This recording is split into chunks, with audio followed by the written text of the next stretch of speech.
Well, folks, in the spirit of my Philadelphia Eagles, who just beat up on the lowly Dallas Cowboys the other day, and the first place 6-0 Philadelphia Eagles, only undefeated team in the league, I figured I'd give you my playbook of what to do and how to invest and handle your finances during a time like this, where the markets are down 20+%.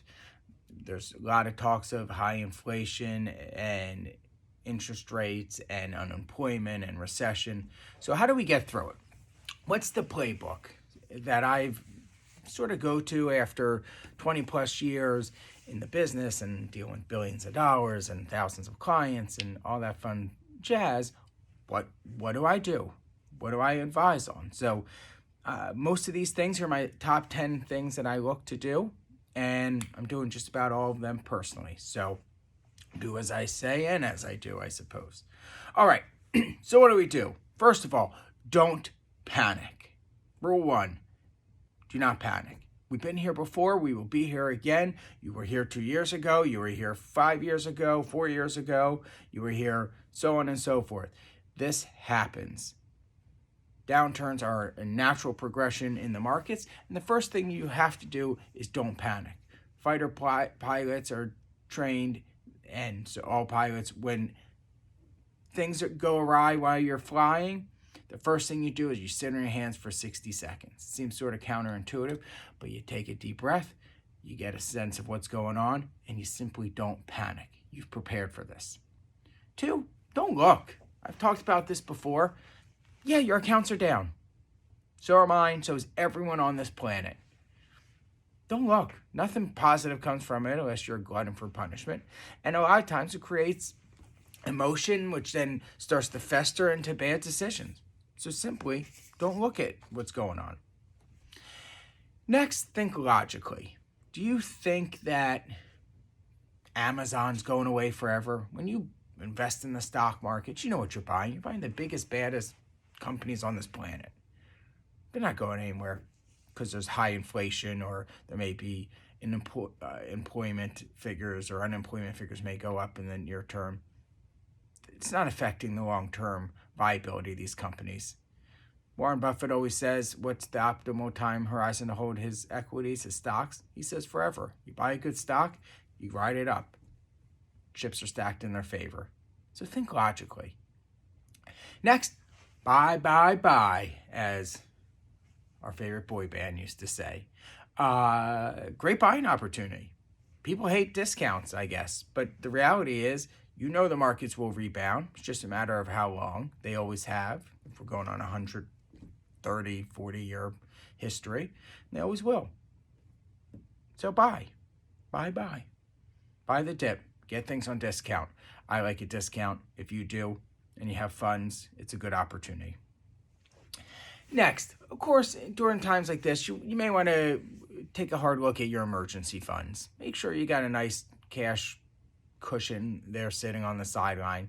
You'll want it. You'll need it, potentially, and you'll feel much better about your investments if you know that you have enough in the safety nest egg slush fund to get you through any bad times.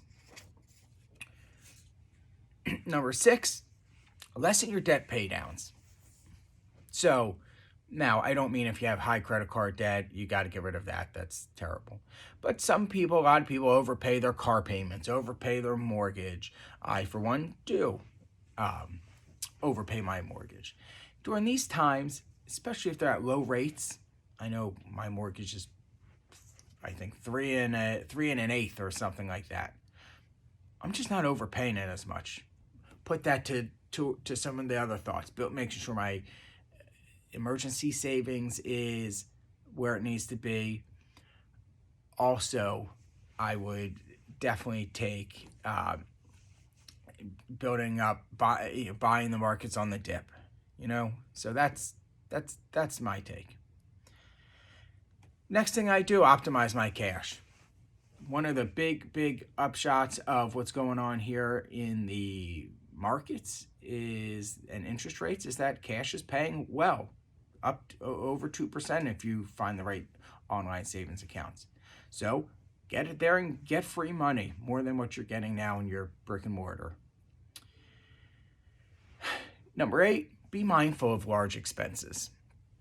Maybe this is the time you want to bide your time and wait to see what happens in the markets or economy or your job before you go redo your kitchen or some large expense. Just be mindful. Doesn't mean not to do it. Just think twice about it. Maybe you wait till next year to do it. See how things shake out in the economy. You're looking for even a secondary house. Maybe next year's the better year to do it as you get a sense of what's going on. There's a lot of uncertainty. Next, continue living my life. This too shall pass, plain and simple. And don't worry about numbers on a page. You know it'll pass. You know it always has, always will. You'll get through it. So live your life. Don't let this bog you down or stop doing things by and large. I mean, you could adjust certain things in your life, but live. Life's short. We've all been there. And last thing, when in doubt, rerun a plan. It's what we're here for. To give you confidence in good times and bad times. To give you sound advice and make sure we're still tracking on the right path. And if you are, then stop worrying. So there it is. On the tails of my unbelievable Super Bowl bound Philadelphia Eagles, there's my top 10 moves in my playbook during a recession like this. Hope you enjoyed it. As always, I'm Andrew Rosen, President of Diversified. Stay wealthy, stay healthy, and stay happy. Bye.